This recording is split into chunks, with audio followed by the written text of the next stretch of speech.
আমার বানানো বেস্ট সয়াবিনের রেসিপি আজকে শেয়ার করছি। নমস্কার, সবাইকে স্বাগত জানাই আমার চ্যানেলে। প্রথমেই একটু জলের মধ্যে সয়া চাংসগুলো দিলাম যাতে সেদ্ধ হয়ে যায়। সেদ্ধ করে এটাকে স্ট্রেনারে দিয়ে দিলাম। এবার একটা কড়ার মধ্যে শুকনো খোলার মধ্যে কিছু পেঁয়াজ, আদা আর রসুন একটু জল দিয়ে এটা ভালোভাবে সেদ্ধ করে নেব। দিয়ে মিক্সির জারের মধ্যে অল্প কটা কাঁচা লঙ্কার সাথে এটাকে একটা পেস্ট করে রেখে দেবো।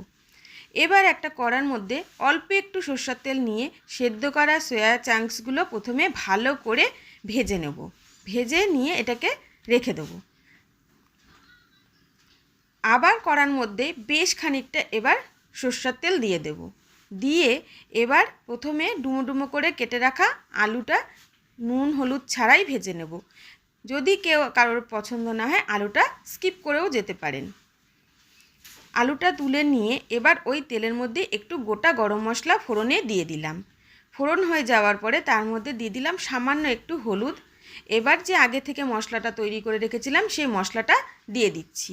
দিয়ে এবার দিয়ে দেব তার মধ্যে দুটো তেজপাতা, একটু জিরে গুঁড়ো, ধনে গুঁড়ো, একটু হলুদ গুঁড়ো আর সামান্য একটু চিনি দিয়ে এবার খুব ভালো করে মশলাটাকে কষিয়ে নিতে হবে। দিয়ে দিচ্ছি একটু ফ্রেশ দই। দইটা দিয়েও এবার মশলার সাথে খুব ভালো করে কষিয়ে নেব যতক্ষণ না মশলা থেকে তেল ছাড়ে এবং মশলার গন্ধটা চলে যায়। খুব সুন্দর কিন্তু কষানো হয়ে গেছে। ভেজে রাখা আলুটা দিয়ে দিচ্ছি। দিয়ে সামান্য একটুখানি এবার মিশিয়ে নিয়ে দিয়ে দিচ্ছি পরিমাণ মতো নুন। দিয়ে এবার দিয়ে দেব ভেজে রাখা সয়া চাংসগুলো। এবার মশলার সঙ্গে খুব ভালো করে এটাকেও মিশিয়ে নিতে হবে।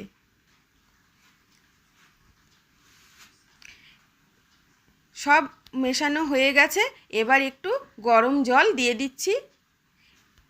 খুব একটা আমি এটা ঝোল ঝোল করব না, কারণ এটা খেতে ভালো লাগবে একদম মাখা মাখা। রুটি লুচির সাথে কিন্তু খুব ভালো লাগবে, গরম ভাতের সাথেও ভালো লাগবে। এবার একদম আঁচ সিম করে ঢাকা দিয়ে যতক্ষণ না খুব ভালো মতন সেদ্ধ হয়েছে ততক্ষণ রান্নাটা করে নিলাম। তার মধ্যে দিয়ে দিলাম একটু কাসুরি মেথি আর অল্প একটু গরম মশলা। কেমন লাগলো আজকের এই রান্নাটা? যদি ভালো লেগে থাকে তাহলে কিন্তু আমাকে কমেন্ট করে জানাবেন।